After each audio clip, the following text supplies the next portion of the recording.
여러분이 죄의 노예가 아니라 이제는 하나님의 자녀임을 주님이 선포하시고 그 나라가 어떤 나라인지를 우리에게 알려주신 것입니다. 할렐루야. 여러분, 예수를 믿었으면 이제는 죄의 노예가 아니에요. 하나님의 자녀입니다. 이 사실을 기억하십시오. 오늘은 하나님의 나라가 임하옵소서라는 제목으로 주기도문 강해설교 첫 번째를 하도록 하겠습니다. 여러분, 예수님은 주기도문에서 가장 먼저 하나님이 어떤 분인지를 알려주십니다. 우리의 기도를 들으시는 대상인 그 하나님이 어떤 분인가, 그것을 먼저 알려주심으로 주기도문이 시작이 됩니다. 예수님께서 알려주신 하나님은 어떤 분이십니까? 하나님은 하늘에 계신 하나님이세요. 위대하신 하나님, 모든 것을 다스리시는 하나님, 그 하나님을 말씀하십니다. 또한 그 하나님이 멀리 떨어져 계신 하나님이 아니라 친밀한 하나님임을 알려주십니다. 또 그 하나님이 나의 하나님이 아니라 우리의 하나님으로 우리 모두의 하나님임을 알려주십니다. 예수님께서 알려주신 이 하나님이 어떤 분인가에 대한 내용 이후에 본격적으로 이제 기도의 내용이 등장을 합니다. 예수님이 알려주신 첫 번째 기도의 내용은 이름이 거룩히 여김을 받으시오며 라는 기도였습니다. 하나님은 거룩한 분이십니다. 하나님의 이름은 거룩합니다. 하나님의 그 거룩한 이름이 누구를 통해서 드러날까요? 하나님을 믿는 사람들을 통해서 드러납니다. 하나님을 믿는 백성들을 통해서 드러나게 되어 있습니다. 하나님의 이름이 모욕을 받았지만 하나님의 백성이 그 이름을 기억하며 그 이름에 어울리는 삶을 살 때 하나님의 영광이 이 땅에 나타나게 됩니다. 그것이 하나님의 이름이 거룩히 여김을 받으시오며 라는 기도의 의미였습니다. 이 기도는 우리가 살아가는 의미를 확인하는 기도입니다. 우리의 삶의 목적은 하나님의 영광을 나타내기 위한 것이기 때문입니다. 또한 우리의 삶의 변화를 원하는 기도이기도 합니다. 주님의 영광을 나타내기 위해서는 우리의 삶이 변하지 않으면 안 됩니다. 예수님은 하나님의 이름을 말씀하신 뒤에 이제 하나님의 나라를 말씀하십니다. 주님의 나라가 임하옵소서라고 기도하라. 이것이 주님께서 알려주신 두 번째 기도의 내용입니다. 여러분, 거룩한 하나님의 이름은 하나님의 백성을 통해서 나타납니다. 하나님의 백성은 하나님의 나라에 속한 사람들입니다. 그래서 주님의 나라를 주님께서 말씀하세요. 한 사람이 아니라 전체의 모임, 그 모임을 통해서 하나님의 영광이 나타나는데 그 모임을 우리는 교회라고도 부릅니다. 오늘 이 말씀을 통해서 예수님께서 알려주시는 하나님 나라가 임하옵소서라는 기도가 어떠한 의미인지를 좀 더 구체적으로 보도록 하겠습니다. 지금까지는 9절 내용을 봤는데 이제 10절에 들어갑니다. 마태복음 9장 10절 말씀 같이 읽겠습니다. 시작.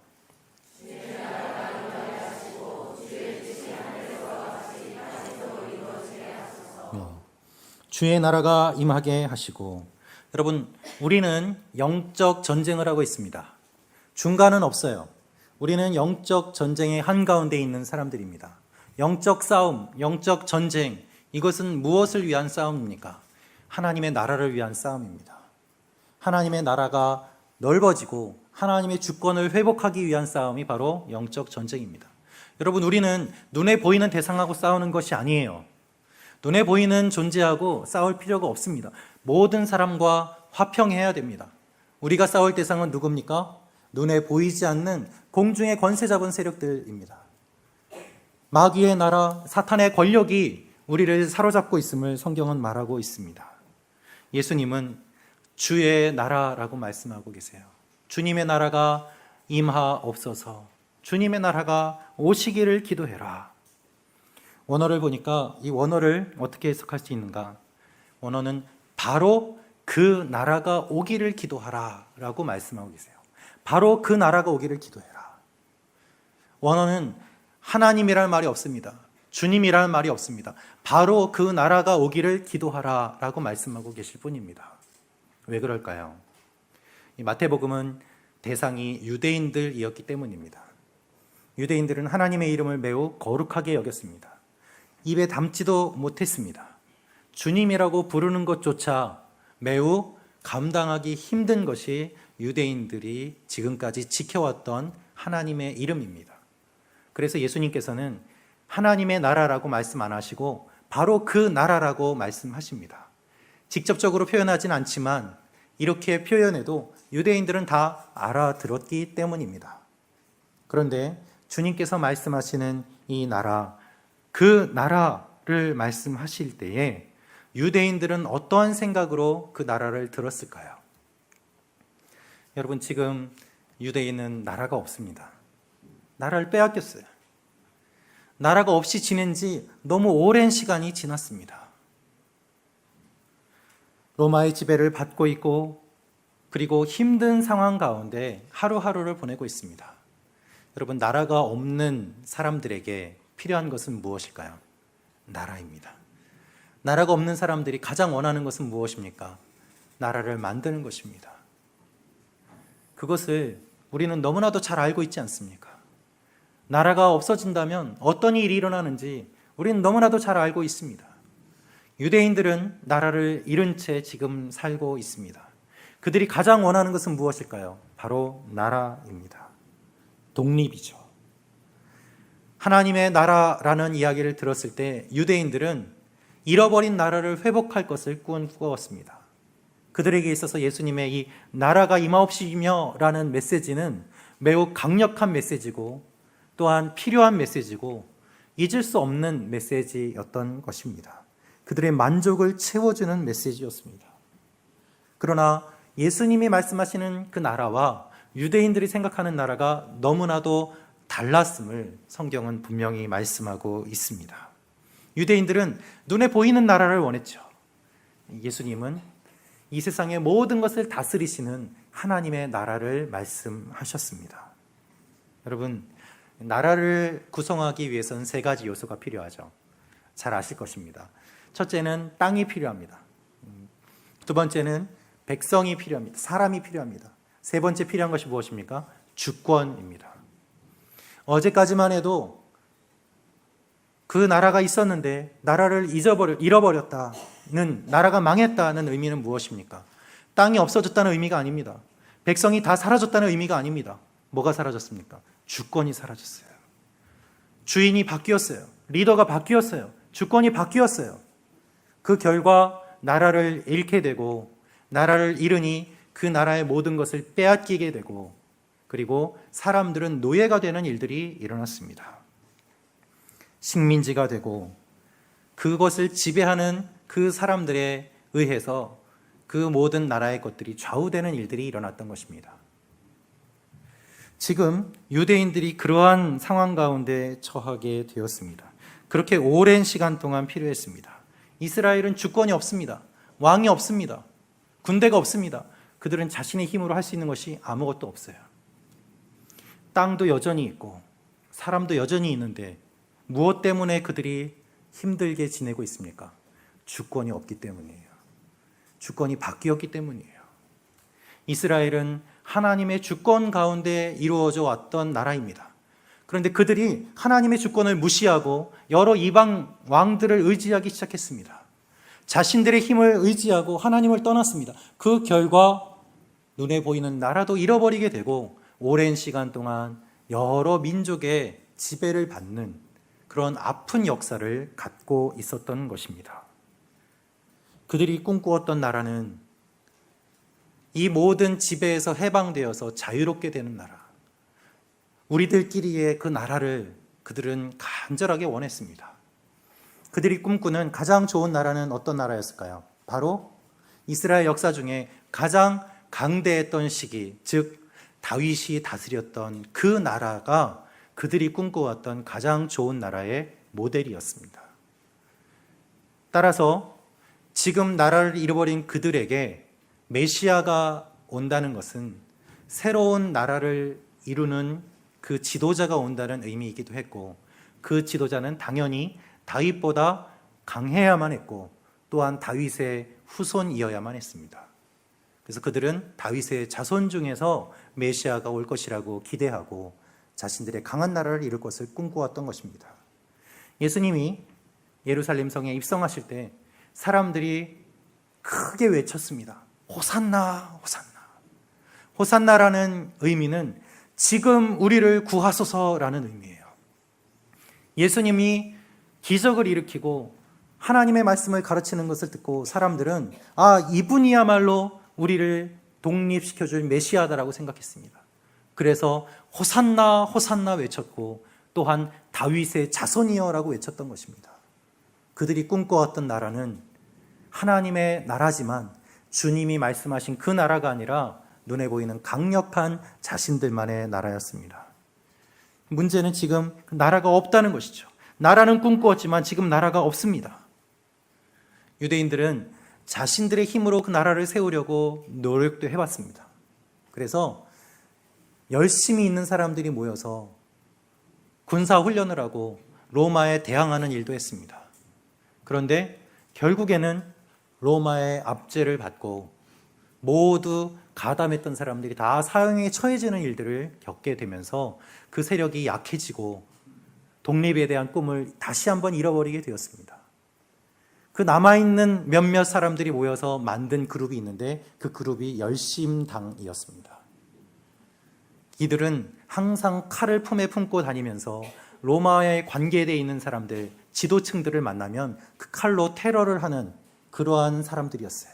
그 열심당원 중에 한 사람 시몬이 바로 예수님의 제자였습니다. 즉 예수님의 제자 중에 한 명이 말씀을 선포하는 가운데서 항상 칼을 차고 다니면서 로마에 관계되어 있는 사람들을 공격하려고 했던 그 일들이 예수님 주위에서 계속해서 항상 일어났다는 것이죠. 예수님은 유대인들이 꿈꿔왔던 그 나라를 너무나도 잘 알고 계셨습니다. 그 가운데 예수님이 하나님의 나라를 선포하고 계시는 것입니다. 하나님의 나라는 어떤 나라입니까? 하나님이 다스리시는 나라입니다. 하나님의 땅, 이 하나님의 세상을 하나님의 백성들이 있는데 그 주권이 지금 하나님에게 없어요. 주권이 어디 있습니까? 공중의 권세 잡은 그 악한 세력들이 갖고 있음을 주님은 말씀하고 계세요. 그래서 하나님의 주권이 회복될 때 주님의 나라가 임하게 되고 주님의 나라를 경험하면서 우리는 하나님을 높이게 되는 일들이 일어나게 됩니다. 여러분이 하나님의 나라는 아브라함을 부르실 때부터 계획했던 나라고 처음부터 하나님이 꿈꾸신 나라예요. 하나님은 아브라함을 부르실 때 아브라함 한 사람을 부르시지 않았습니다. 아브라함을 부르실 때 아브라함을 통해서 태어날 수많은 자손들이 있는 것을 먼저 보시고 그를 불러주셨어요. 아브라함을 통해서 하나님의 나라를 이룰 그 꿈을 꾸시고 아브라함 한 사람을 부르셨다는 것입니다. 여러분, 하나님이 여러분을 부르실 때 여러분 한 사람을 부르신 것이 아닙니다. 여러분을 통해서 태어날 다음 세대들, 여러분을 통해서 구원받을 수많은 영혼들, 하나님은 여러분을 통해서 하나님의 나라를 꿈꾸시고 여러분을 구원해 주셨습니다. 할렐루야. 이것이 하나님이 꿈꾸시는 하나님의 나라요. 겨자씨와 같은 그 나라가, 누룩과 같은 그 나라가 점점 커지면서 주님의 나라가 여기까지 올 수 있었던 것이죠. 인간은 하나님의 주권을 거부했어요. 하나님이 아름답게 세상을 만드셨지만 인간이 그 모든 것을 거부하고 하나님의 주권을 자신의 것으로 하려고 했습니다. 그것이 선악과를 따먹은 사건입니다. 성경에서 나무는 중심을 의미합니다. 그런데 선악을 알게 하는 나무는 에덴 동산 가운데서도 그 중심에 있었습니다. 성경에서 나무는 권위를 의미하기도 합니다. 성경에서 나무는 하나님을 의미하기도 합니다. 여러 상징이 그 안에 다 들어가 있는데 인간이 그 선악과를 따먹은 것이죠.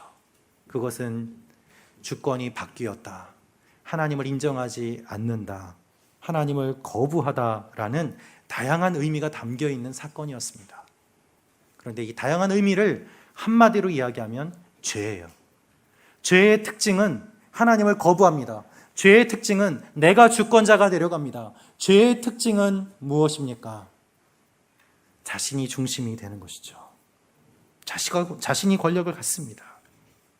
인간이 죄를 지은 이후에 하나님의 권력과 하나님의 주권을 인간이 받아들이지 않고 인정하지 않고 죄 속에서 태어나서 죄 속에서 죽는 그것이 반복되며 인간은 죄의 나라, 죄의 법에 따라 살아가게 되었습니다. 그것이 주님이 오시기 전까지의 일이에요. 우리는 죄 가운데 살았어요. 죄에 너무 익숙해 있어요. 그것이 너무 익숙해 있기 때문에 당연하다고 생각합니다. 남의 것을 빼앗아야지 잘 살고, 가족도 필요 없고 부부도 필요 없고 자녀도 필요 없고, 결국에 믿을 것은 나 자신이고 내 지식이고 내 돈이고 내 주먹이라고 생각하면서 살아온 분들이 얼마나 많이 있습니까? 부모님의 유산 때문에 5년, 10년 동안 싸우면서 타인보다 더 안 좋은 관계로 빠져버린 그러한 슬픈 가족들이 참 많이 있습니다. 가족이지만 가족이 아닌 그런 일들 얼마나 많이 있습니까? 여러분, 우리는 태어날 때부터 거짓말을 해요. 아이들을 보세요. 아이들이 순수한 것 같죠? 여러분, 안 그렇습니다. 잘 아시지 않습니까? 엄마들이 왜 잔소리를 합니까? 말을 안 들으니까요. 불순종의 덩어리예요. 그게 자녀들의 모습이에요. 순종시키기 위해서 어떻게 합니까? 훈련이 필요하고 교육이 필요하죠. 왜 훈련이 필요하고 교육이 필요합니까? 원래부터 태어난 본성이 아니기 때문입니다. 여러분, 여러분이 죄 짓는 거 배우기 위해서 학원 다니신 분 계십니까? 그런 학원은 없습니다. 왜 없을까요? 안 가르쳐줘도 다 잘 죄를 지으니까 없는 거예요. 좋은 것은 학원이 있습니다. 좋은 것은 노력해서 배워야 됩니다. 열심히 노력해서 몸에 익혔는데 한순간에 다시 원래대로 돌아가는 일들이 얼마나 많이 있습니까? 그러나 안 좋은 일은 안 하려고 해도 자연스럽게 하게 돼요. 너무나도 자연스러워요. 아이가 형 거를 뺏어서 먹었습니다. 네가 먹었지? 아니요, 그래요. 어디서 배웠을까요? 우리가 태어날 때부터 그런 존재로 태어나요. 죄의 영향을 받고 죄 가운데 태어나고 죄 가운데 살다가 죽는 것이 주님이 보시는 인간의 현실이고, 죄의 법에 따라 죄의 나라 가운데서 사는 것이 인간의 모습이었습니다. 여러분, 이것이 우리의 현실이에요. 이 가운데 예수님이 오셨습니다. 오셔서 선포하신 것이 무엇입니까? 회개하라, 하나님의 나라가 가까이 왔다. 회개하라는 것은 돌이키라는 것입니다. 죄의 나라가 아니라 하나님의 나라로, 이제 하나님의 나라가 임했기 때문에 이곳으로 오라는 주님의 초청의 메시지가 주님이 선포하신 첫 번째 복음의 메시지였습니다. 여러분, 여러분이 죄의 노예가 아니라 이제는 하나님의 자녀임을 주님이 선포하시고, 그 나라가 어떤 나라인지를 우리에게 알려주신 것입니다. 할렐루야. 여러분, 예수를 믿었으면 이제는 죄의 노예가 아니에요. 하나님의 자녀입니다. 이 사실을 기억하십시오. 이제는 죄의 나라에 속한 존재가 아니라 하나님 나라에 속한 존재가 되었습니다. 할렐루야. 죄를 짓고 싶어도 지을 수가 없는 것이 하나님의 백성들의 특징이에요. 목사님이 무슨 얘기를 하시는가 하는 표정으로 보시는데, 원래 그렇습니다. 우리가 왜 죄를 짓는가? 그것은 아직 그 영향력이 남아있기 때문이에요. 예수님이 오신 사건은 천국이 임한 사건입니다. 예수님이 오신 사건은 나라가 바뀐 사건입니다. 예수님이 오신 사건은 우리의 국적이 바뀐 사건이에요. 마귀의 권세가 끊어지고 예수의 이름이 나타나고 하나님의 영광이 나타나고 죽은 자가 살아나고 병든 자가 고침받고 눈먼 자가 눈을 떼고 하나님의 역사가 일어나는 이 일들이 하나님의 나라가 임했다라는 상징임을 주님 선포하신 것입니다. 할렐루야. 그래서 하나님의 영광이 나타나고 주님의 이름이 높아지고 마귀의 권세가 끊어지는 것, 이 일을 위해서 기도하라라고 주님 말씀하시는 것입니다. 여러분, 기억하세요. 법이 바뀌었어요. 지금까지 살던 법하고 다른 법 가운데 삽니다. 사망의 법이 아니라 생명의 성령의 법에 따라 사는 거예요. 법이 바뀌었어요. 법이 바뀌었기 때문에 바뀐 법에 따라서 살아야만 하는 것이죠. 여러분, 우리가 신앙생활하면서 왜 힘들까요? 법이 바뀌었기 때문이에요. 지금까지 살던 법하고 달라졌거든요. 제가 예전에 동경 러브소나타 할 때에 도쿄 도청 앞쪽에 있는 호텔에서 아침에 회의가 있어서 이쪽에 오게 되었습니다. 회의를 마치고 저는 이제 요코하마로 돌아가는데, 제가 신주쿠역을 향해서 가고 있는데 검은 양복을 입은 수많은 무리들이 도쿄도청을 향해서 저를 향해서 막 물밀듯이 오고 있었습니다. 그래서 저는 그들 사이를 뚫고 그 물결을 거슬러 올라가며 한참을 신주쿠역을 향해서 갔습니다. 너무 힘들었어요. 나중에 보니까 이쪽 한쪽에 걸어갈 수 있는 길이 있더라고요. 그걸 몰랐습니다. 여러분, 법이 바뀌었어요. 우리가 지금까지는 죄의 법에 따라 살아왔거든요. 편했어요. 법이 바뀌었어요. 거슬러 올라가야만 해요. 우리의 목적지는 어디입니까? 천국입니다. 사람들은 반대 방향으로 가고 있습니다. 우리가 그것을 거슬러 올라갈 때 우리에게 이러한 유혹이 찾아옵니다. 너 혼자 방향 바꾸면 편하잖아. 왜 거꾸로 가려고 하니? 그런데 어떻게 합니까? 저희 목적지는 도쿄도청이 아니라 신주쿠거든요. 우리의 목적지는 이 땅이 아니에요. 우리의 목적지는 이미 정해져 있습니다. 그곳을 향해서 날마다 걸어가는 것이 주님께서 우리에게 주신 새로운 성령의 법에 따라 사는 삶이고, 그렇게 살도록 주님께서 가이드라인도 주셨어요. 그래서 그 안에 살면 다른 사람들이 다 거슬러 가도 나는 그 길을 따라서 안전하게 갈 수 있는 것이죠. 그것이 주님이 말씀하시는 내용입니다. 여러분, 하나님 나라 기준에 따르고 하나님 법에 따라 사는 것, 그것이 우리에게 주어진 새로운 기준이에요. 한국에서 운전을 잘하시는 분이 일본에 왔습니다. 나는 운전을 잘하니까 하면서 한국 스타일로 운전을 합니다. 그럼 어떻게 됩니까? 역주행이 되죠. 왜 그럴까요? 나라가 바뀌었거든요.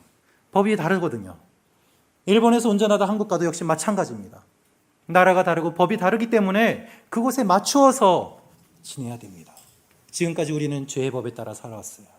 죄의 나라 가운데 살아왔어요. 그런데 주님이 오셨습니다. 이제는 하나님의 백성이다. 이제는 하나님의 백성처럼 살아라. 그것이 천국에 대한 말씀이고 주님의 나라가 임하옵소서라는 기도인 것입니다. 주님이 말씀하시는 기도의 의미는 이것입니다. 너희는 죄의 종이 아니다. 너희는 자유다. 너희는 하나님의 백성이다. 우리 베드로전서 2장 9절 말씀 같이 읽겠습니다. 시작.